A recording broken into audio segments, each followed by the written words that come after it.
Bismillahirrahmanirrahim. Assalamualaikum warahmatullahi wabarakatuh.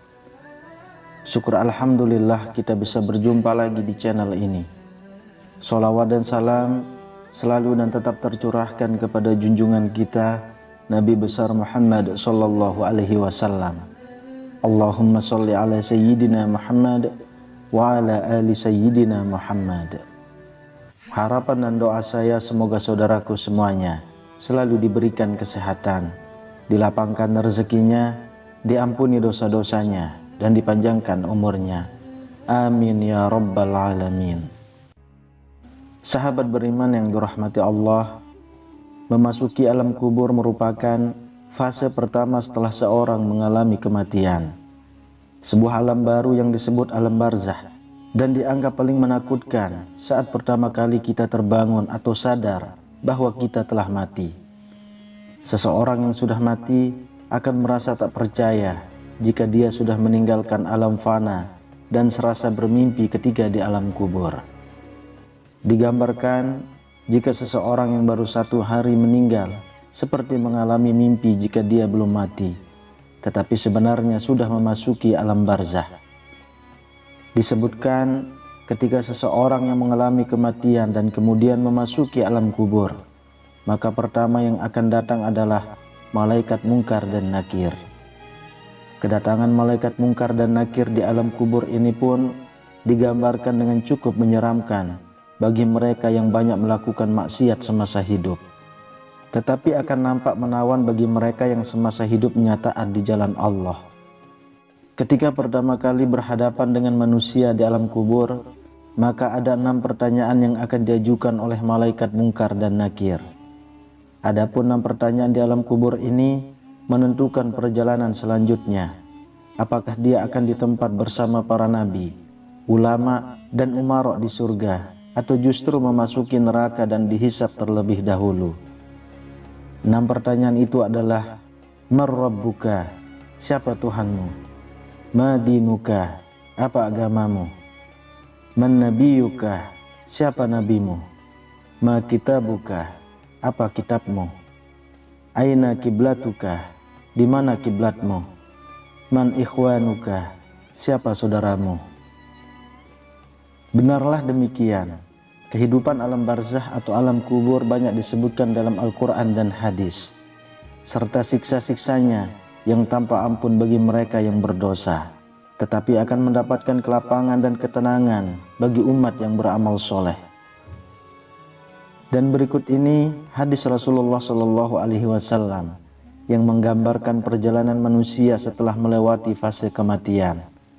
Maka di alam kubur sudah menanti kehidupan baru dan serba asing. Hadis panjang Al-Bara' bin Azib yang diriwayatkan oleh Imam Ahmad dan disahihkan oleh Imam Al-Hakim dan Syekh Al-Albani ini menceritakan perjalanan manusia di alam kuburnya. Suatu hari kami mengantarkan jenazah salah seorang sahabat Nabi Shallallahu Alaihi Wasallam dari golongan Ansor. Sesampainya di perkuburan, liang lahat masih digali. Maka Rasulullah Shallallahu Alaihi Wasallam pun duduk menanti, dan kami juga duduk terdiam di sekitarannya, seakan-akan di atas kepala kami ada burung gagak yang hinggap. Rasulullah Shallallahu Alaihi Wasallam memainkan sepotong dahan di tangannya ke tanah. Lalu beliau mengangkat kepalanya seraya bersabda, "Mohonlah perlindungan kepada Allah dari azab kubur." Beliau ulangi perintah ini 2 atau 3 kali. Kemudian beliau Shallallahu Alaihi Wasallam bersabda, "Seandainya seorang yang beriman sudah tidak lagi menginginkan dunia dan telah mengharapkan akhirat atau sakaratul maut, turunlah dari langit para malaikat bermuka cerah secerah sinar matahari. Mereka membawa kain kafan dan wewangian dari surga, lalu duduk di sekeliling mukmin tersebut sejauh mata memandang. Setelah itu turunlah malaikat pencabut nyawa dan mengambil posisi di arah kepala mukmin tersebut. Malaikat penjabut nyawa itu berkata, "Wahai nyawa yang mulia, keluarlah engkau untuk menjemput ampunan Allah dan keridhoannya." Maka nyawa itu dengan mudahnya keluar dari tubuh mukmin tersebut, seperti lancarnya air yang mengalir dari mulut sebuah kendil. Lalu nyawa tersebut diambil oleh malaikat penjabut nyawa, dan dalam sekejap mata diserahkan kepada para malaikat berwajah cerah tadi, lalu dibungkus dengan kafan surga dan diberi wewangian darinya pula, hingga terciumlah bau harum seharum wewangian yang paling harum di muka bumi. Kemudian nyawa yang telah dikafani itu diangkat ke langit. Setiap melewati sekelompok malaikat di langit, mereka bertanya, "Nyawa siapakah yang amat mulia itu?" "Ini adalah nyawa Fulan bin Fulan," jawab para malaikat yang mengawalnya dengan menyebutkan namanya yang terbaik ketika di dunia. Sesampainya di langit dunia, mereka meminta izin untuk memasukinya, lalu diizinkan. Maka seluruh malaikat yang ada di langit itu ikut mengantarkannya menuju langit berikutnya. Hingga mereka sampai di langit ketujuh, di sanalah Allah berfirman, "Tulislah nama hambaku ini di dalam kitab Illiyin, lalu kembalikanlah ia ke jasadnya di bumi, karena darinya lah aku ciptakan mereka para manusia, dan kepadanya lah aku akan kembalikan, serta darinya lah mereka akan kubangkitkan." Lalu nyawa tersebut dikembalikan ke jasadnya di dunia.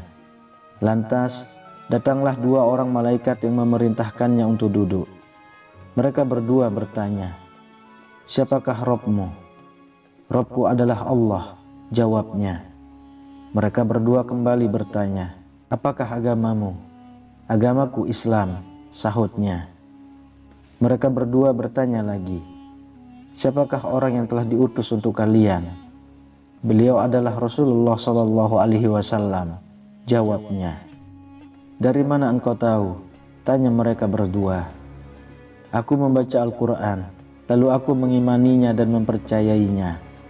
Tiba-tiba terdengarlah suara dari langit yang menyeru, "Jawaban hambaku benar. Maka hamparkanlah surga baginya, berilah dia pakaian darinya, lalu bukakanlah pintu ke arahnya.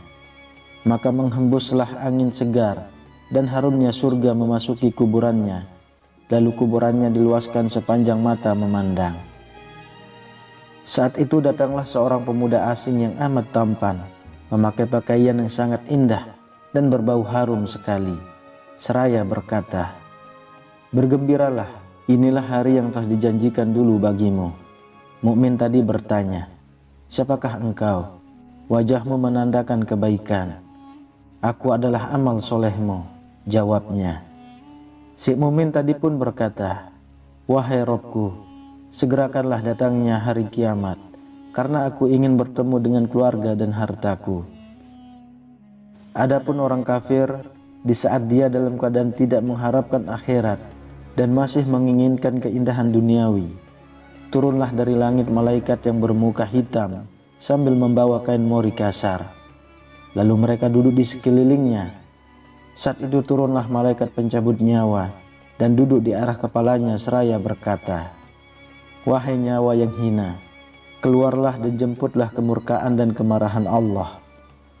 Maka nyawa orang kafir tadi berlarian di sekujur tubuhnya. Maka malaikat pencabut nyawa tadi mencabut nyawa tersebut dengan paksa, sebagaimana seseorang yang menarik besi beruji yang menempel di kapas basah. Begitu nyawa tersebut sudah berada di tangan malaikat pencabut nyawa, sekejap mata diambil oleh para malaikat bermuka hitam yang ada di sekelilingnya. Lalu nyawa tadi segera dibungkus dengan kain mori kasar. Tiba-tiba terciumlah bau busuk sebusuk bangkai yang paling busuk di muka bumi. Lalu nyawa tadi dibawa ke langit. Setiap mereka melewati segerombolan malaikat, mereka selalu ditanya, "Nyawa siapakah yang amat hina ini?" "Ini adalah nyawa Fulan bin Fulan," jawab mereka dengan namanya yang terburuk ketika di dunia. Sesampainya di langit dunia, mereka minta izin untuk memasukinya, namun tidak diizinkan.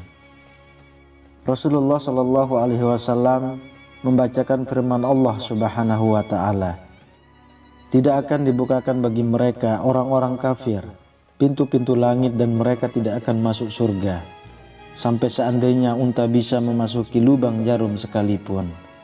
Quran Surah Al-A'raf ayat 40. Saat itu Allah berfirman, tulislah namanya di dalam sijin, di bawah bumi. Kemudian nyawa itu dicampakkan dengan hina dina. Rasulullah Shallallahu Alaihi Wasallam membaca firman Allah Subhanahu Wa Taala, barang siapa mempersekutukan sesuatu dengan Allah, maka adalah ia seolah-olah jatuh dari langit, lalu disambar oleh burung atau diterbangkan angin ke tempat yang jauh. Quran Surah Al-Hajj ayat 31. Kemudian nyawa tadi dikembalikan ke jasadnya, hingga datanglah dua orang malaikat yang mendudukannya seraya bertanya, siapakah Robmu? Aku tidak tahu, jawabnya. Mereka berdua kembali bertanya, apakah agamamu? Aku tidak tahu, sahutnya. Mereka berdua bertanya lagi, siapakah orang yang telah diutus untuk kalian? Aku tidak tahu, jawabnya. Saat itu terdengar seruan dari langit, hambaku telah berdusta, hamparkan neraka baginya dan bukakan pintu ke arahnya. Maka hawa panas dan bau busuk neraka pun bertiup ke dalam kuburannya. Lalu kuburannya disempitkan oleh Allah hingga tulang belulangnya pecah dan menancap satu sama lainnya. Tiba-tiba datanglah seorang yang bermuka amat buruk memakai pakaian kotor dan berbau sangat busuk, seraya berkata, aku datang membawa kabar buruk untukmu. Hari ini adalah hari yang telah dijanjikan bagimu. Orang kafir itu seraya bertanya, siapakah engkau? Wajahmu menandakan kesialan. Aku adalah dosa-dosamu, jawabnya. Wahai Robku, janganlah engkau datangkan hari kiamat, seru orang kafir tadi. Hadis riwayat Ahmad dalam Al-Musnad dan disahihkan oleh Al-Hakim dalam Al-Mustadrak dan Al-Albani dalam kitab Ahkamul Janaiz. Sahabat beriman yang dirahmati Allah, itulah gambaran bagaimana kondisi seorang yang sudah berada di alam kubur. Semua akan ditentukan lewat amal dan perbuatannya semasa hidup di dunia. Tentunya hal ini menjadi pelajaran bagi kita semua agar menjalankan perintah Allah dan menjauhi larangannya. Lantas bagaimana dan apa yang harus kita lakukan untuk menghadapi kematian? Maka perbanyaklah amal ibadah.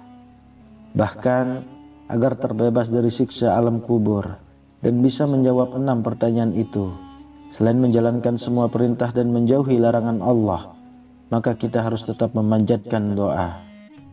Berikut ini doa agar terlepas dari siksa alam kubur yang diajarkan Rasulullah Shallallahu Alaihi Wasallam. Allahumma inni a'udzubika min azabil qabri wa min azabin nar wa min fitnatil mahya wal mamat wa min fitnatil masihid dajjal. Ya Allah, aku berlindung kepadamu dari azab kubur, azab neraka, cobaan hidup dan mati, dan fitnah dajjal yang terhapus dari rahmat Allah. Amin ya rabbal alamin. Wallahu a'lam bissawab. Demikian yang bisa saya bagikan, semoga bermanfaat untuk kita semua. Assalamualaikum warahmatullahi wabarakatuh.